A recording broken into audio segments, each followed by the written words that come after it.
What would you do if someone faked a medical emergency to destroy the one celebration meant to honor your survival? I turned 40 on a Wednesday in March, and honestly, I thought the day would pass like any other. After the year I'd had, keeping my head down felt safer than expecting anything special. What I didn't know was that my wife Charlotte had been planning something extraordinary for 3 months, something that would either become the most memorable night of my life or the beginning of a family reckoning that was 2 decades overdue. Let me back up a bit. My name is Liam Foster, and I'm what you'd call a classic middle child. Older brother Julian got all the academic glory, became a lawyer, married well, had 2 perfect kids who played violin. Younger sister Hazel was the creative one, the free spirit, the one who could do no wrong even when she dropped out of college to backpack through Southeast Asia for a year. And then there was me, steady, reliable, forgettable Liam, who worked in marketing for 15 years at the same pharmaceutical company until they decided to restructure last April.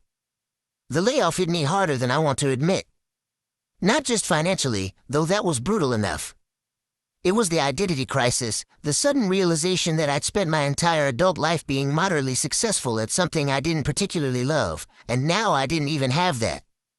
I sank into a depression that lasted months.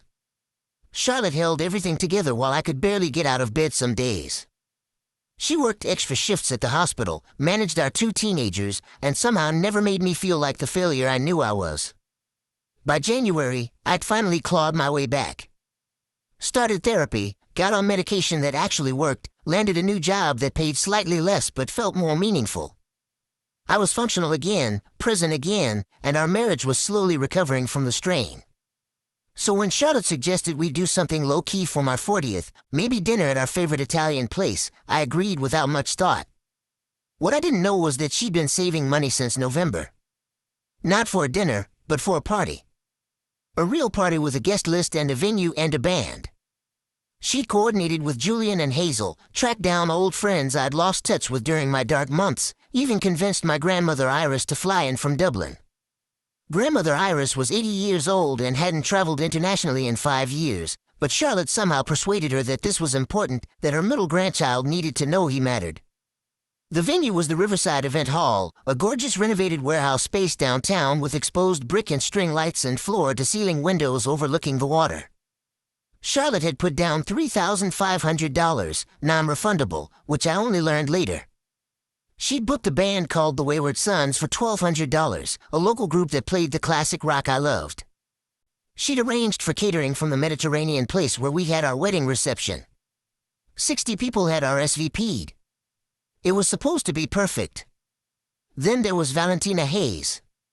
Valentina was my cousin on my mother's side, 38 years old, and the undisputed champion of family drama for as long as I could remember. Every gathering, every holiday, every milestone event somehow became about Valentina and whatever crisis she was currently manufacturing. As teenagers, it was almost entertaining. She'd show up at Christmas claiming she was dying of some unpronounceable illness, only to be miraculously cured by New Year's. At family weddings, she'd get drunk and make speeches about her own romantic tragedies. At funerals, she'd collapse with grief so theatrical that she'd overshadow the actual deceased. But it had gotten worse after her divorce 2 years ago. Valentina had married Marcus Hayes when she was 32, a quiet, patient man who worked as an accountant and seemed genuinely devoted to her despite her dramatics. The marriage lasted 6 years before Marcus finally filed for divorce, citing irreconcilable differences, which everyone in the family knew was code for "I cannot handle her manufactured chaos for one more day." The family had been sympathetic to Valentina at first, as families are. But then details started leaking out. Marcus hadn't cheated. He hadn't been cruel. He just reached his limit with the constant attention-seeking behavior, the fake emergencies, the way every event in their lives had to center around Valentina's feelings and Valentina's needs. The final straw had apparently been when she faked a pregnancy scare at his father's funeral. The family's sympathy dried up pretty quickly after that. Since the divorce, Valentina had been escalating. She needed more attention, more validation, more proof that people cared about her. And she'd been particularly resentful of me over the past few months. See, my recovery from depression had become a bit of a family talking point. My mom was proud of me for getting help, Julian had been unusually supportive, even Hazel had called regularly to check on me. For once in my life, I was the one getting the family's positive attention, and Valentina couldn't stand it. She'd made a few comments at Thanksgiving. Nothing overt, just little digs about how everyone was suddenly so concerned about Liam's feelings when she'd been struggling for years with the trauma of her divorce. My mother had gently pointed out that Valentina's divorce was perhaps more self-inflicted than trauma-inducing, and Valentina had left early in a huff. We should have seen it as a warning sign. The party was scheduled for Saturday, March 8th. Charlotte had somehow managed to keep it a complete surprise. She told me we were going to dinner at the Riverside, just the two of us, something nice to celebrate. I'd dressed up a bit, put on the navy blazer she'd bought me for Christmas, and we'd driven downtown. When we walked into the event hall and everyone yelled surprise, I genuinely had no idea what was happening. It was overwhelming in the best possible way. Old college friends I hadn't seen in years. Co-workers from my new job. My entire family, including grandmother Iris, who looked tiny and elegant in her purple dress, beaming at me with tears in her eyes. The room was beautiful, the band was setting up, there was a table full of food that smelled incredible. Charlotte squeezed my hand and whispered, "You deserve this," and for the first time in a year, I actually believed her. I was making the rounds, hugging people, shaking hands, trying not to cry, when Valentina arrived. She was an hour late, which wasn't unusual for her.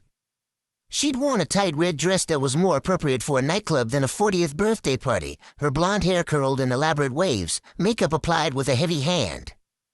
She looked like she was ready for a close-up. She found me near the bar, where I was talking to Marcus. Yes, Marcus, her ex-husband. Charlotte had invited him because Marcus and I had actually stayed friends after the divorce. He was a good guy, and he checked in on me during my rough patch. Valentina's eyes went wide when she saw us together. "Oh," she said, her voice tight. I didn't realize we were inviting the enemy to family events now. "Marcus is my friend," I said calmly. "And it's my party, so I invited who I wanted." She looked around the room, taking in the decorations, the crowd, the band doing their sound check. Her expression was hard to read, somewhere between envy and calculation. "Everyone's making such a fuss over you," she said. "It must be nice to be the center of attention for once." There was an edge to it that made me uncomfortable, but I didn't want to start anything. "It's been a good year," I said. "I'm grateful." She smiled, but it didn't reach her eyes. "Well, I hope you enjoy it while it lasts." Then she drifted away, and I went back to enjoying my party. The band started playing, the food was served, and for about 45 minutes, everything was perfect. Grandmother Iris pulled me onto the dance floor for a slow song, and I held her frail hands and thought about how much it meant that she'd traveled so far just for me. Charlotte was glowing, proud of what she'd pulled off. Julian made a toast that was actually heartfelt instead of his usual lawyer-precise speech. Hazel posted about 50 photos on social media with captions about how proud she was of her big brother. And then Valentina ruined everything. It happened during the band's second set. They were playing a cover of Don't Stop Believin', and the dance floor was packed. I was in the middle of it all, surrounded by the people who loved me, singing along badly, feeling genuinely happy. That's when I heard the scream. The music stopped. Everyone turned toward the sound. Valentina was near the dessert table, one hand clutched to her chest, the other reaching out dramatically. She was gasping, her face contorted. "My chest," she choked out. I can't breathe. Something's wrong. Help me." The room erupted into chaos. People rushed toward her. My mother started crying immediately. Julian pulled out his phone to call 911. Hazel was trying to get Valentina to sit down. Charlotte, in a nurse mode, was at Valentina's side in seconds, checking her pulse, asking questions. I just stood there, frozen, watching my party disintegrate. The paramedics arrived within 10 minutes. They loaded Valentina onto a stretcher, took her vital signs, asked her questions. I could see the lead paramedic, a tired-looking woman in her 50s, writing on her clipboard with an expression that suggested she'd seen this exact scenario before. They loaded Valentina into the ambulance, and my mother insisted on going with her. "We should all go," my Aunt Margaret said, Valentina's mother. "We should be there for her." "The party can wait," someone else added. Family comes first. I looked around the room. The band was packing up their equipment, their contracted time almost over. The catered food sat on tables, congealing and cold. Half the guests had left, following the ambulance drama or simply uncomfortable with staying. Grandmother Iris sat in a chair, looking exhausted and confused. Charlotte stood next to me, her face unreadable. "Go ahead," I said quietly. "Go to the hospital if you want. I'm staying here." "Liam," my mother said, shocked. "Your cousin could be dying." "Then you should definitely go," I said. "I'll be here." Most of the family left. Julian and Hazel stayed, looking uncomfortable. Marcus stayed too, sitting at the bar with a drink and an expression I couldn't quite read. The band finished packing. The venue coordinator came over to tell Charlotte that our time was up in 30 minutes. $3,500 for a party that lasted an hour. I sat down next to Grandmother Iris. "I'm sorry," I said. "This isn't how today was supposed to go." She patted my hand. "That girl has always been dramatic," she said in a lilting Irish accent. "I remember when she was 6 years old, threw herself down the stairs at Christmas because her sister got a bigger dolly. Some people are just born hungry for attention." "But the party," I started. "Was lovely while it lasted," she finished. "And I'm here, aren't I? I didn't fly across an ocean to watch you be miserable. So let's have a drink and enjoy what's left." We did our best. The remaining guests, maybe 20 people, tried to salvage the evening. We ate the cold appetizers. The band's guitarist stayed an extra 20 minutes to play acoustic songs on the venue's sound system. Charlotte held my hand under the table, and I could feel her trembling with either anger or exhaustion or both. My phone buzzed constantly with updates from the hospital. Valentina was being examined. Valentina was having tests run. Valentina was demanding more tests. Then, finally, from Julian, who'd gone to the hospital with my mother, a text that said, "They're releasing her. Nothing wrong.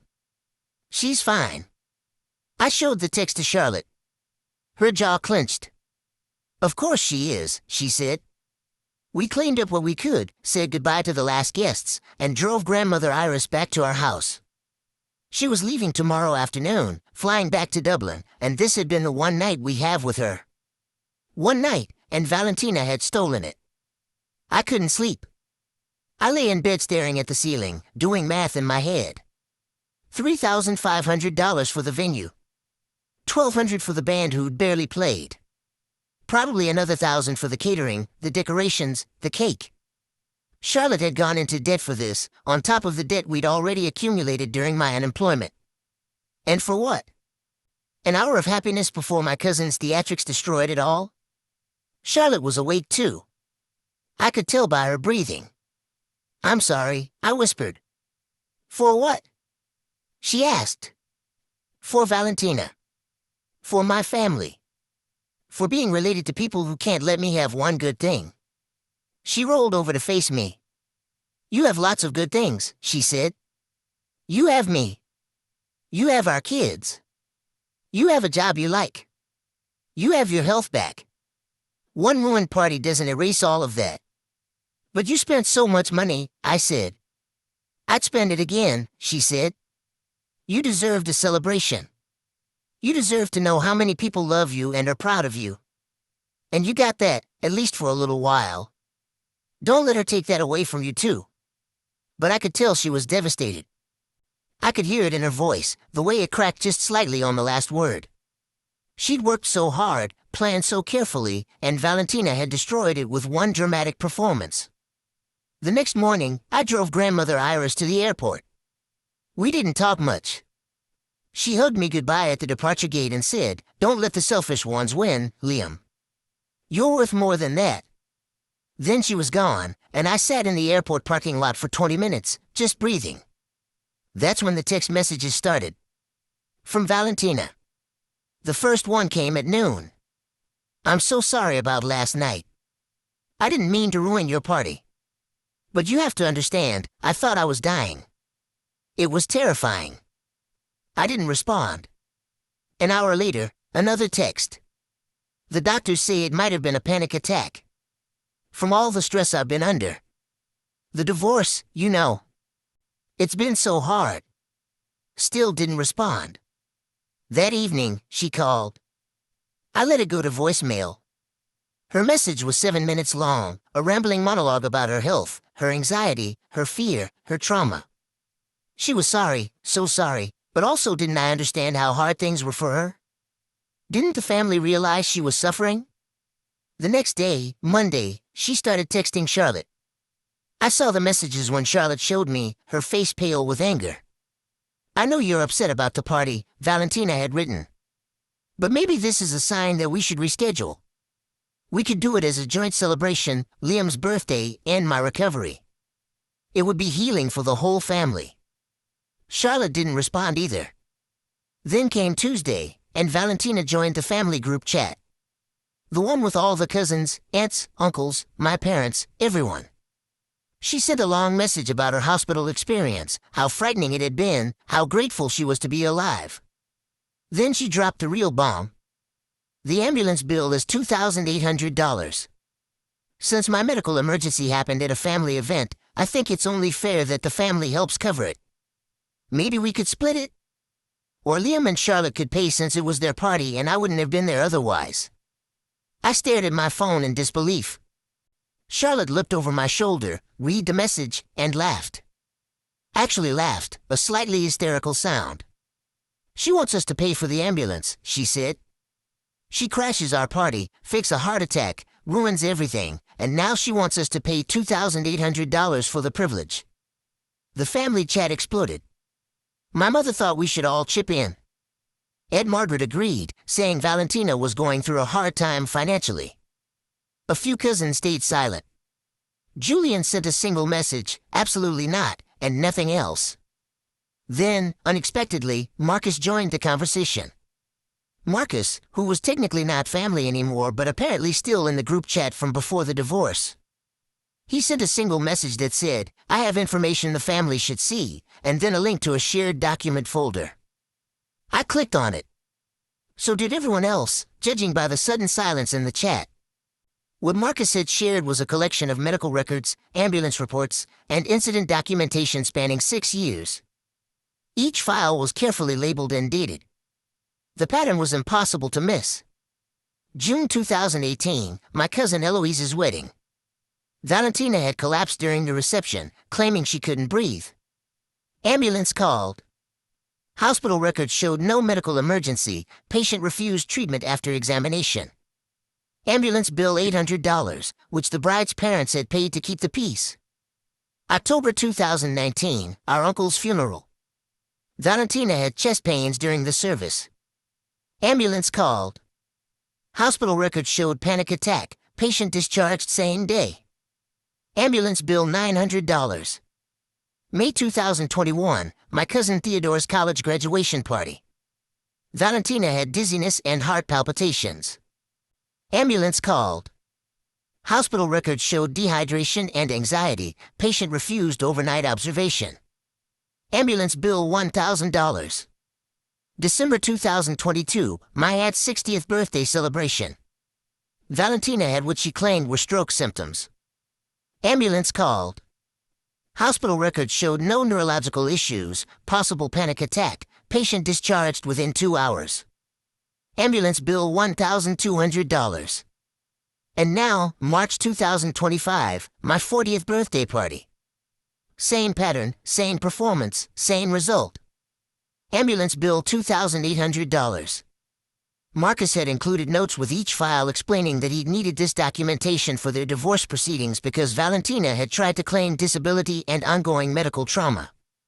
The medical records proved there was never anything physically wrong, just a pattern of manufactured emergencies that coincided perfectly with family events where she wasn't the center of attention. The family group chat went silent for a full 5 minutes.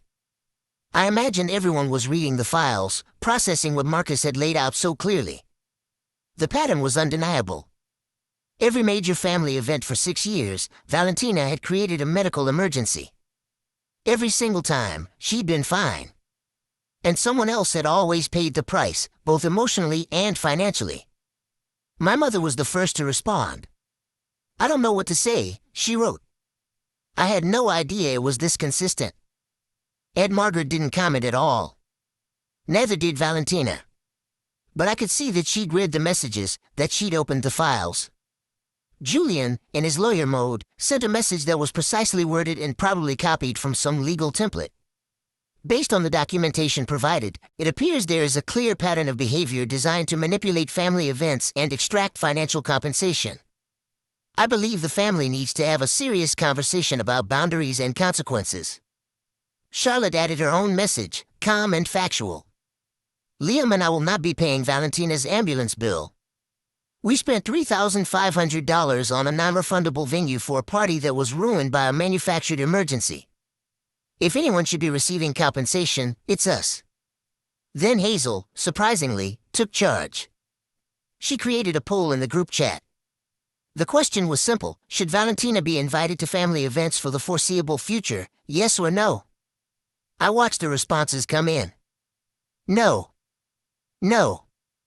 No. A few abstentions from people who probably felt uncomfortable voting. But mostly no votes, a clear majority. Even my mother voted no, which must have killed her because she hated family conflict. The final count was 32 no votes, 5 abstentions, 2 yes votes, and 1 response from Valentina that just said, "You're all dead to me." She left the group chat. Then she started posting on social media, long rants about family betrayal, about how she was the real victim, about how everyone was ganging up on her because she had health problems they didn't understand. She tagged me, Charlotte, Julian, Hazel, practically everyone in the family. The posts were unhinged, full of accusations and self-pity. That's when Julian earned his retainer. He called me Thursday evening. "I'm sending her a cease and desist letter," he said. "On behalf of you and Charlotte. She's harassing you publicly, she's making false claims, and there's a credible case that her actions caused you financial harm. $3,500 in damages, plus emotional distress. Do you think that will work?" I asked. "I think she needs to understand there are consequences," he said. "And I think she needs to stop before this gets worse." The letter went out Friday. It was professional, detailed, and absolutely terrifying if you were on the receiving end. Julian outlined the damages, included copies of the medical records Marcus had provided showing the pattern of behavior, and threatened a civil lawsuit if Valentina continued any form of harassment or contact.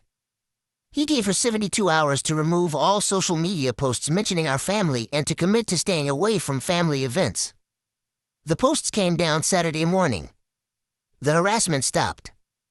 Valentina sent one final text to my mother, not to me, saying that she was the real victim in all of this and someday we'd all realize what we'd done. Then silence. But here's the thing about family, about good people who actually care, they find ways to make things right. Charlotte's sister Paige called Sunday afternoon. She owned a small restaurant on the east side of town, a farm-to-table place that was doing really well. "I heard what happened," she said. "And I want to offer you our private dining room for a do-over party. No charge. You pick the date, invite whoever you want, and we'll provide food and drinks at cost." I was speechless. Charlotte started crying. Paige continued, "You two have been through enough. Let me do this for you. Let your family do something good for a change." Then the messages started coming in from other family members. Cousins offering to chip in for a new band.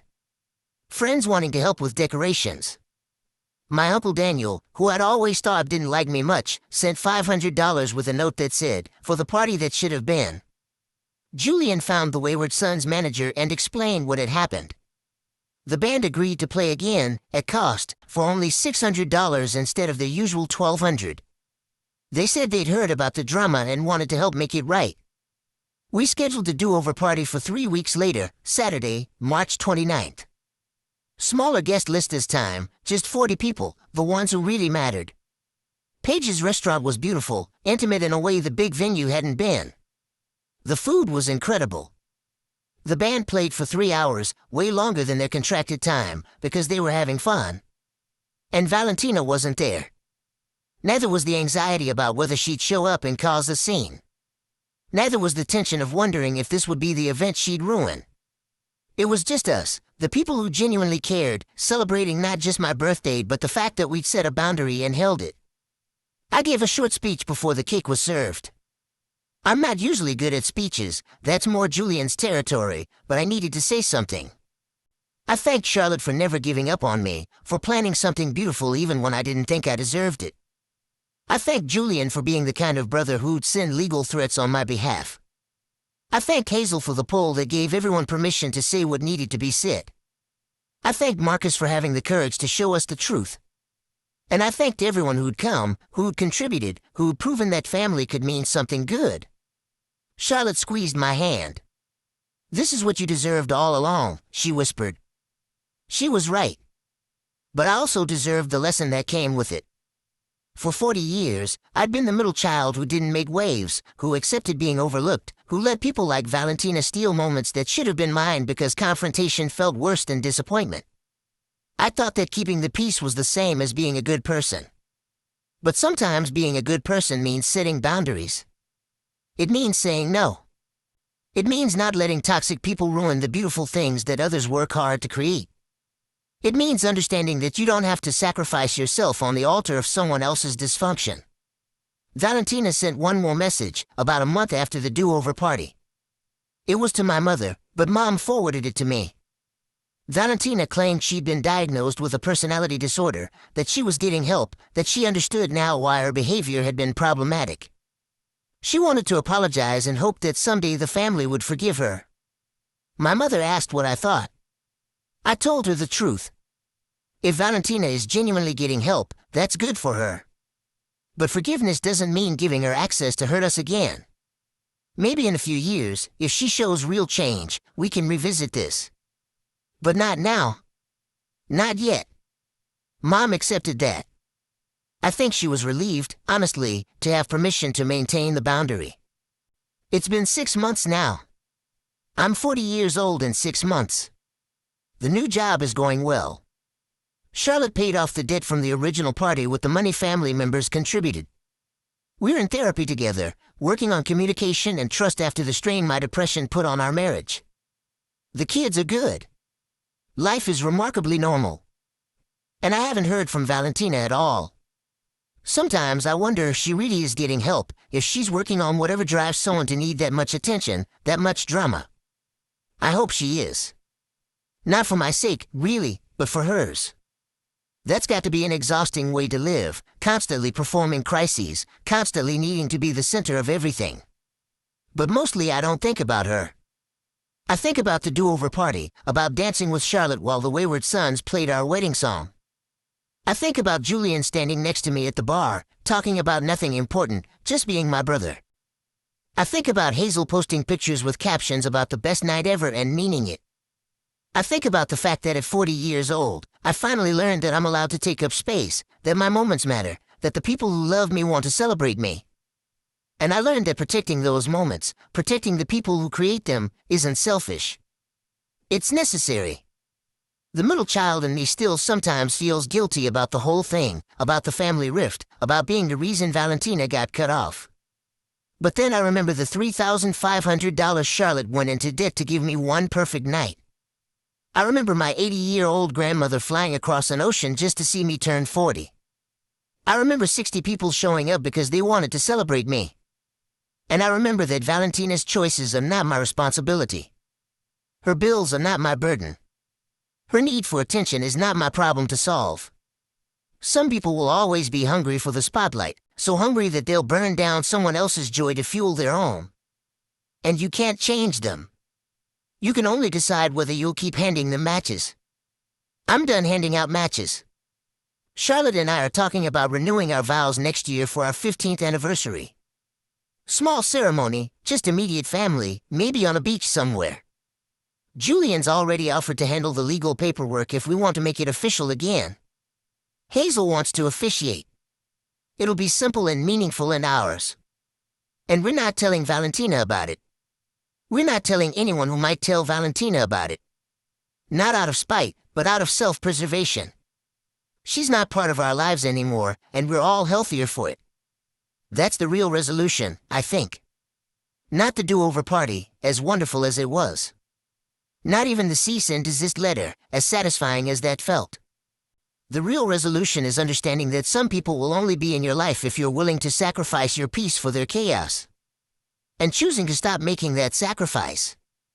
I'm 40 years old. I've survived depression, unemployment, a ruined party, and a family implosion. I've learned that I'm allowed to be celebrated, that I'm allowed to set boundaries, that I'm allowed to choose peace over performance. And I've learned that the people worth keeping in your life are the ones who show up with solutions instead of drama, with support instead of sabotage, with love instead of chaos. Those are the people who came to the do-over party.